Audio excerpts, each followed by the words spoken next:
ગામડાના લોકો રોડ પર આવીને આરતી અને સ્વાગત કરવા માટે અમને ઊભા રાખતા આવ્યા એટલે અમે ખૂબ મોડા પહોંચ્યા છે.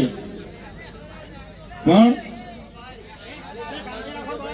અહીં આવીને અમે જોયું તો દાહોદના વડીલો, દાહોદના યુવાનો અને માતા બહેનોમાં જે જુસ્સો છે, જે ભાવ છે અમારા માટે, આ તમારો ભાવ, આ તમારી લાગણી, આ તમારો પ્રેમ અમને અવારનવાર આ વિસ્તારમાં ખેંચી લાવે છે. અને આજે અમે આવીને જોયું, વરસાદ છે છતાંય, વ્યવસ્થા નથી છતાંય હજારોની મેદની અહીંયા આવીને ઉપસ્થિત થયેલી છે. બધાને મેં બે હાથ જોડીને નમન કરું છું, વંદન કરું છું.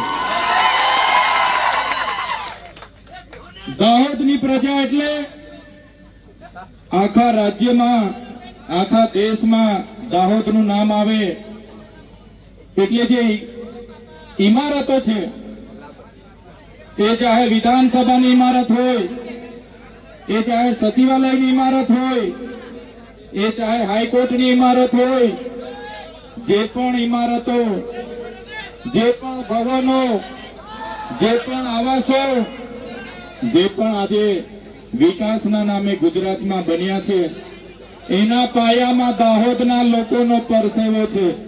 અને એ દાહોદના લોકોને મારે સંબોધન કરવાનું છે. ત્યારે મને આનંદ થાય છે કે એ દાહોદની પ્રજાની વચ્ચે શું, જેમની આજે સંઘર્ષની વાતો થાય છે, સાહસની વાતો થાય છે અને દાહોદની પ્રજાની મહેનતની વાતો થાય છે, ત્યારે આ ગુજરાતના વિકાસમાં પાયામાં દાહોદની પ્રજાનો પરસેવો છે. એટલા માટે આજે ગુજરાત વિકાસની પંથે આગળ વધી રહ્યું છે. આઝાદીના 78 વર્ષ થઈ ગયા. આજે અઠવાડિયા પહેલા, દિવાળી પહેલા ગુજરાતની સરકારે વિકાસ સપ્તાહ માટે ગામડે ગામડે રથ લઈને એમના ધારાસભ્ય અને સાંસદ સભ્ય પહોંચતા હતા, ફરતા હતા અને વિકાસની ગાથા સંભળાવતા હતા. વિકાસની મોટી મોટી વાતો થતી હતી. ત્યારે વિકાસ મહોત્સવ આજે ચાલે છે. એક બાજુ 78 વર્ષનો અમૃત મહોત્સવ ચાલે છે, છતાં આજે એ દાહોદ જિલ્લો હોય કે નર્મદા જિલ્લો હોય, આજે ગુજરાતના અને દેશના અતિ પછાત જિલ્લામાં દાહોદ અને નર્મદા જિલ્લાનું નામ આવે છે. આઝાદીના 78 વર્ષ થઈ ગયા. અમારા દાહોદના લોકોએ આ દેશની, આ ગુજરાતની ઇમારતોમાં પરસેવો પાડ્યો છે. એક પ્રકારે નર્મદાના, છોટાઉદેપુરના, મધ્યપ્રદેશના, મહારાષ્ટ્રના લોકોએ નર્મદા ડેમમાં પોતાની જમીનો આપી દીધી.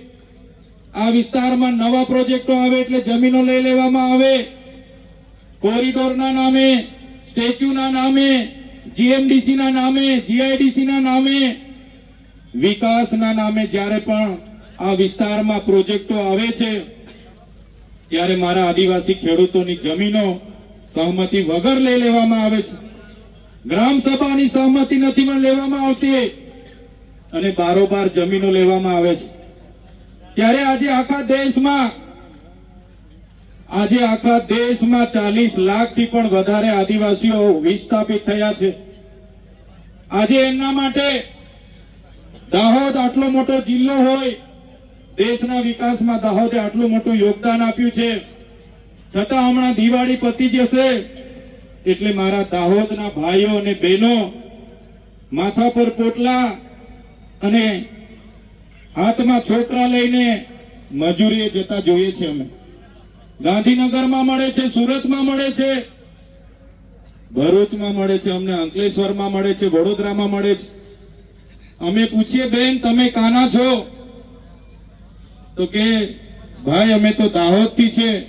નાના નાના છોકરાઓને ત્યાં મજૂરી માટે, મજબૂરી, આ પેટનો ખાડો પૂરવાની મજબૂરી એમને ત્યાં લઈ જાય છે. ત્યારે આ ગુજરાત સરકારને કહીએ છીએ, આજે તમારો આઝાદીનો 78મો વર્ષ ચાલે છે. તમે અમૃત મહોત્સવ પાછળ અબજો રૂપિયાનો ખર્ચો કરો છો. હમણાં વિકાસ સપ્તાહના નામે તમે આ વિસ્તારોમાં રથ ફેરવતા હતા, એમાં કરોડો રૂપિયાના ખર્ચાઓ કર્યા છે. મનરેગા યોજનામાં દરેક બિનકુશળ શ્રમિકને 100 દિવસ રોજગારી આપવાની વાત હતી. આજે અમારા આદિવાસી વિસ્તારોમાં રોજગારી ન હોવાથી અમારી બેન દીકરીઓ જ્યારે શહેરોમાં જાય છે ત્યાં અમારી બેન દીકરીઓનું શોષણ થાય છે, અન્યાય થાય છે, બળાત્કારો થાય છે. આ મજબૂરી, આ પરિસ્થિતિ પેદા કરનારી આ ભારતીય જનતા પાર્ટીની સરકાર છે. એમને આવનારા દિવસોમાં ઉખાડીને ફેંકી દઈશું.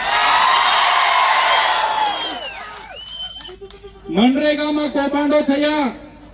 અમારા લોકો એક બાજુ રોજગારી માંગે, અમને રોજગારી આપો, રોજગારી આપો, અને આપણા મંત્રીઓના છોકરાઓ રોજગારીના પૈસા પોતાના એજન્સીના ખાતામાં કરોડો રૂપિયા સેરવી લીધા. અહીં એક બાજુ આપણી બહેનો પીવાના પાણી માટે તરસે અને એમના સાંસદ, એમના ધારાસભ્યના લોકોએ નલ સે જલમાં કરોડો રૂપિયાના કૌભાંડો કરી લીધા. અહીંયા દાહોદમાં આપણા મૂળ માલિકોની જે જમીનો હતી એ જમીનો ખોટા દસ્તાવેજો ઉભા કરીને કેટલાક અધિકારીઓ અને નેતાઓએ બારોબાર વેચી દીધી. ત્યારે મારા યુવાનોને, મારા વડીલોને આહવાન કરું છું, મેં આવનારી ચૂંટણીમાં એ લોકોને તમારે આનો જવાબ, ઈંટનો જવાબ પથ્થરથી આપવાનો છે. ઈંટનો જવાબ પથ્થરથી આપવાનો છે. જંગલ ખાતામાં ગયા વર્ષે 100 કરોડનું દાહોદનું કૌભાંડ થયું. ગુજરાત પેટર્નમાં કૌભાંડ થયું. આદિ આદર્શ ગ્રામમાં 100 કરોડ રૂપિયા દાહોદમાં આવ્યા, એનું કૌભાંડ થયું. દરેક વખતે અમે દાહોદ આવીને મીડિયા મિત્રોને જણાવ્યું કે દાહોદના લોકો સાથે આટલી બધી અન્યાય કેમ. ત્યારે આ વિસ્તારના સાંસદોના નામ આવે અને તપાસ બંધ થઈ જાય. આ વિસ્તારના ધારાસભ્યોના નામ આવે અને તપાસ બંધ થઈ જાય. આ વિસ્તારના મંત્રીઓના નામ આવે અને તપાસ બંધ થઈ જાય. હવે સરકારો, મંત્રીમંડળ બદલી રહી છે, પણ અમારી પ્રજા આવનારા દિવસોમાં તમારી સરકાર બદલી નાખવાની છે. તમે જોયું હશે મનરેગાનું કૌભાંડ આપણે બહાર પાડ્યું. નકલી કચેરી અહીંયા સિંચાઈની બોડેલીમાં આપણે બહાર પાડી. ટેટ પાસ ઉમેદવારો માટે આપણે અહીંયા રેલીઓ કરી. પોસ્ટ મેટ્રિક શિષ્યવૃત્તિ બંધ કરી દેવામાં આવી. આપણા બાળકો ઉચ્ચ અભ્યાસ માટે વર્ષોથી પોસ્ટ મેટ્રિક શિષ્યવૃત્તિ મળતી હતી, જેના આધારે આપણા યુવાન અને યુવતીઓ મેડિકલમાં જતા, જીએનએમમાં જતા, ફાર્મસીમાં જતા, બીએસસીમાં જતા, ડિપ્લોમા કરતા, ડિગ્રી કરતા. અને આ સરકારે 28/10/2024 ના રોજે શિષ્યવૃત્તિ બંધ કરી 5000 વિદ્યાર્થીઓને લઈને અમે વિધાનસભાનો ઘેરાવો કર્યો. ત્યારે આ વિસ્તારનો એક પણ ધારાસભ્ય આપણા બાળકો માટે એક શબ્દ બોલવા તૈયાર નહોતો. અને વિધાનસભાના ઘેરાવા પછી બિરસા મુંડા ભવનનો ઘેરાવો કર્યો. વિધાનસભામાં સરકાર સામે મારે લડાઈ થઈ. ગૃહમાં મને એક દિવસ માટે સસ્પેન્ડ કરવો પડ્યો.